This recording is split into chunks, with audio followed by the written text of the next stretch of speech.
Agora a gente vai criar nossas tabelas dentro do banco de dados. Mas vamos relembrar que tabelas são essas. Nós temos aqui dentro do nosso projeto uma pasta chamada Models. Nessa pasta ficam todas as classes que representam tabelas no banco de dados. Nós temos duas tabelas aqui. Temos a tabela categoria, tem lá ID, nome e uma lista das tarefas. Ver como é que isso vai acontecer no banco de dados. E nós temos a tarefa em si, que tem ID, nome, descrição, um concluída, que é uma variável booleana, né, true ou falso, uma categoria e uma categoria ID. É aqui que a gente faz a ligação da categoria com a tarefa, ok? Eu digo que categoria essa tarefa é. E na categoria eu também a lista de tarefas. Ou seja, isso aqui é responsável pela relação, isso aqui é responsável pela relação tabelas. Mas como é que a gente faz com que essas tabelas apareçam no banco de dados, que sejam criadas no banco de dados? Não vai criar essas tarefas na mão lá, não vai criar essas tabelas, perdão, na mão. A gente vai usar uma ferramenta do nosso Entity Framework para fazer isso. Essa ferramenta já está instalada aqui. Essa ferramenta é esta ferramenta aqui, é este pacote que a gente instala. Então, se você não tem instalado ainda, instale, por favor, Microsoft Entity Framework Design. Lembrando, a gente já tem aqui o NuGet, só clicar aqui em Add Package, colocar aqui, acho que só Design ele já deve achar. Design. Tá aqui, ó. Microsoft Entity Framework Design, clicou nela e você coloca a versão 9.02 e ele vai instalar. No nosso caso já não vai fazer nada porque já está, né, já está instalado aqui. A gente precisa dela. Mas o que esse pacote traz para a gente? Esse pacote traz para a gente uma coisa chamada Migrations. Na verdade, não é só Migrations, né? Ele traz para a gente o Entity Framework, a ferramenta Entity Framework, que a gente usaria lá, se fosse escrever os comandos, a gente usaria .NET, EF e Entity Framework. E aí nós temos dois tipos. Se a gente fosse fazer, não, a gente vai fazer, né? A gente vai usar esses comandos aqui.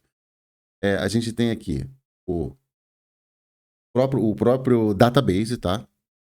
Database. E a gente tem aqui o migrations, que é o que a gente vai usar já imediatamente. Migrations. São os dois, né? Dentro do database, a gente usa muito um comando update. E dentro do migrations, a gente usa alguns. A gente cria primeiro o add, e aí a gente coloca aqui o nome de uma migration. A gente usa o remove, né? Às vezes a gente adicionou uma migration e quer remover. Calma que você já vai entender tudo isso aí, fica tranquilo.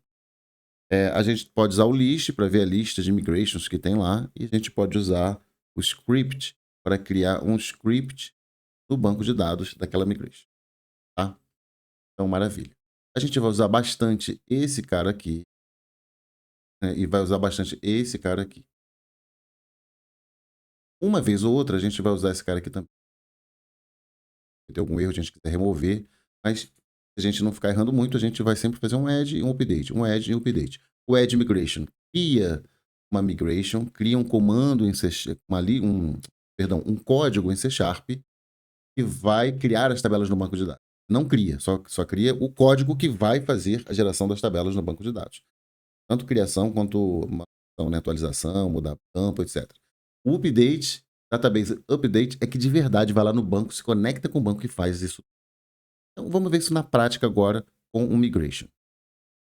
É aqui que a gente vai executar nossos comandos. Então, comando .NET, vamos começar usando um migration, tá? São todos .NET EF. Tem .NET EF migration e .NET EF database. A gente vai usar um migration agora. Então, a gente vai usar aqui migrations. E vamos colocar um add. E esse add vai ser assim, vou chamar aqui de, sei lá, inicial. Vou botar o nome que quiser, né? Então, ele vai aqui pegar as minhas tabelas aqui, vai lá no banco de dados olhar se elas já existem, se não existem, e aí ele vai criar a migration pra gente, tá? Tá vendo? Ele criou a nossa migration, e aí ele já diz aqui a mensagem, olha, se você quiser desfazer essa migration, use o EF Migrations Remove. E note que foi criada uma tabela aqui em cima, olha, é uma pasta aqui em cima para gente. Olha, pasta Migration. Vamos ver o que tem dentro dela. Então, ele já começa aqui apresentando para gente o inicial que eu criei, tá? O inicial designer também associados entre aqui, e um snapshot. Snapshot é como que está o banco agora, nesse momento, tá? Então, o designer vai ajudar a construir as tabelas, aqui, ó, o que é campo a campo, o que é cada um, o nome deles, etc. E aqui está a nossa migração, que a gente pode olhar aqui, olha, o que ele faz? Ele cria dois carinhas, dois métodos. Eu, dois métodos para gente. Ele cria um método chamado up e um método chamado down. O método chamado up é o que ele vai usar para criar as coisas que ele tem que criar neste momento, seja criar tabelas novas, alterar as tabelas que tem, criar índices, o que for. E o down é quando ele vai desfazer o que ele fez aqui em cima. Tá? Então ele está vendo aqui que ele faz dois drop tables. Dois drop tables. Por quê? Porque aqui no up ele faz os create tables. Faz dois create tables e aqui ele faz dois drop tables. Se eu quiser desfazer, ele vai executar isso daqui. Espera aí, vamos lá. Entender melhor isso aqui, gente. Estou estressado. Então, ele fez um create table chamado categorias. E aí ele criou aqui o ID, o nome, criou um primary key. Ele conseguiu fazer isso tudo. De onde ele tirou essas informações? Da nossa tabela. Esse aqui é a categoria, da nossa tabela categoria. Então, ele tá aqui, ele extraiu tudo aquilo lá. Como que ele conseguiu extrair que isso aqui, por exemplo, é uma primary key? Pelos padrões. É como eu venho falando desde o começo, é sempre bom usar os padrões. Quando a gente usa os padrões, que a Microsoft estabeleceu, aí tudo funciona mais automaticamente. Se eu botar nomes que ele não consegue identificar como sendo primary key, etc., então ele automaticamente, não automaticamente, na verdade, ele não vai saber o que fazer. Então, ele vai criar campos normais. Como ele sabe que a ID é para PK, né, para primary key, eu fui lá e já disse aqui que vai criar um ID aqui e depois que ele vai criar aqui, olha, uma constraint de primary key para o campo ID. Ok? De resto, ele vai criar os campos aqui do jeito que ele achar, né? Eu botei lá que o int vai criar um campo integer, que é uma string, ele vai criar do tipo text e assim vai. Mesma coisa ele faz aqui para tarefas, tá? Então, note, ele criou tudo isso aqui para gente. Não tive que fazer nada manualmente. Ele leu a minha classe, conseguiu criar isso aqui. Poxa, mas como ele sabe que são essas duas classes? Se eu tivesse 10 classes aqui, ele faria automaticamente as 10 classes? Não, não faria. Ele só faz as classes que estão definidas como DB7. Aí que as coisas começam a se conectar. Se eu não colocar que essa classe é um DB7, então ele não vai fazer.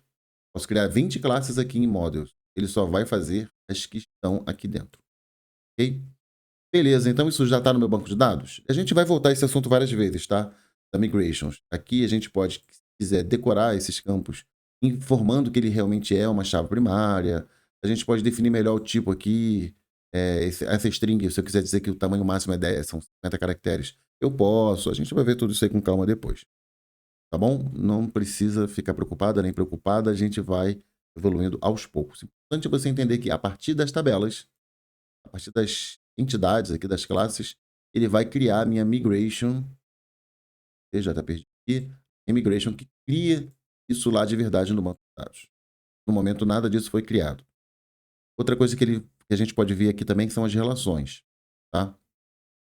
Ele criou a categoria aqui com chave primária, e aqui na tabela, o ID da categoria como chave primária, né, da categoria, e aqui na tabela tarefas, olha só, ele criou nome, descrição concluída e categoria ID. Olha, trouxe meu categoria ID como campo, o integer.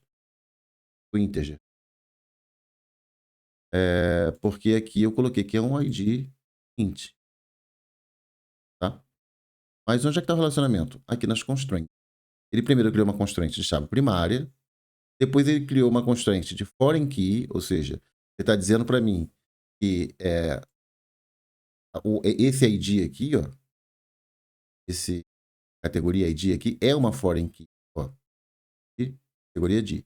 É uma foreign key, ou seja, uma chave estrangeira. Ele vai criar um índice para isso, que é legal para caramba, porque melhora muito a performance no banco sem a gente ter que se preocupar com isso, tá? E ele cria também aqui, tá criado aqui embaixo, e ele diz que tem associação, né? A tabela principal, categoria, ID. Ou seja, a minha categoria ID, minha categoria, está ligada à tabela categorias lá no campo ID dessa tabela categorias. Ou seja, ele faz um relacionamento entre tabelas para mim, sem eu ter que ir no banco e criar nada disso manualmente.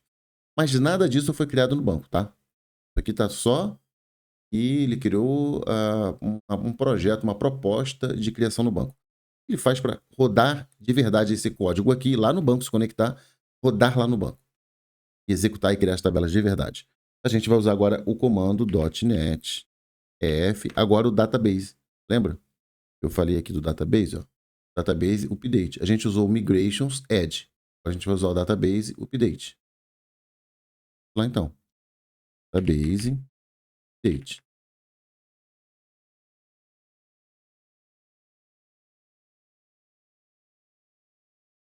Opa! Ah, também escrevi errado, né? Pelo menos escrever certo. Database. É porque ele compila primeiro o nosso código, tá? Ele compila o código. Toda vez que eu dou um comando .NET EF, ele, seja migration ou seja database, ele sempre vai compilar tudo para ver se tem algum erro de compilação. Ele não vai executar. Vejamos o que aconteceu aqui. Tarará, deu algum erro, né? Então ele veio aqui, falhou na execução. Bem, após analisar aqui, eu verifiquei que esse erro foi um erro temporário que aconteceu aqui de lock na tabela, como se tivesse alguém usando essa tabela. Não é o caso, né? Talvez seja porque está aberto aqui o banco. Mas eu vi aqui no banco e percebi que ele criou sim as tabelas. Então vale a pena a gente agora olhar. Olha, ele criou a tabela categorias. Ok? ID, nome direitinho. Criou a tabela tarefas. E aqui estão os índices, né? Aqui, ó. E cadê lá de cima? Ah, ele no caso não criou índice. Criou a chave primária, categoria, nessa a chave primária, também criou a chave estrangeira. Ele cria o índice para a chave estrangeira. Primária ele não cria índice. E olha, categoria ID ele criou. Então, deu tudo certinho. Então, se a gente olhar aqui as tabelas que ele criou, tem uma tabela aqui que a gente não pediu para ele criar, que é essa daqui. E é importante você entender para que ela serve. A tabela EF Migrations, vou criar aqui um. Bom, o que essa tabela tem dentro dela? Essa tabela tem aqui, olha, um nome. Olha só esse nome que está aqui. E olha só esse nome que está aqui. É o mesmo nome, tá vendo? Então ele pegou o nome da nossa migration, que foi criada lá no VS Code, trouxe para cá. E diz aqui, olha, versão 902. Por que isso está criado aqui? É a versão do Entity Framework que ele usou, né? Mas por que eu trouxe isso para cá? Bom, primeiro vamos entender esse nome. Esse nome aqui, olha, tem aqui, ó, 2025 03 02. Ou seja, dia 2 de março de 2025. E aí daqui para frente tem hora, ou tem um número sequencial, não lembro, mas é uma coisa que torna esse nome aqui unívoco. Então ele trouxe esse nome para cá. Com data, hora, tudo certinho. Perdão, acho que isso aqui é exatamente a data. Mas, em suma, ele cria um número unívoco, traz para cá. Então, isso quer dizer o seguinte: se eu tentar criar outra migration lá, sem ter alterado nenhum dado, ele vai olhar aqui no meu snapshot, como é que ficaria o nosso banco, né? Se eu der um add migration, vamos fazer isso aqui, para ficar claro, né? Vamos lá. Epa, fiz bobagem aqui. Então, seleciona aqui. Então, eu vou dar um add migration aqui, .NET, Entity Framework, Migrations, add, mais. Vamos ver o que vai acontecer.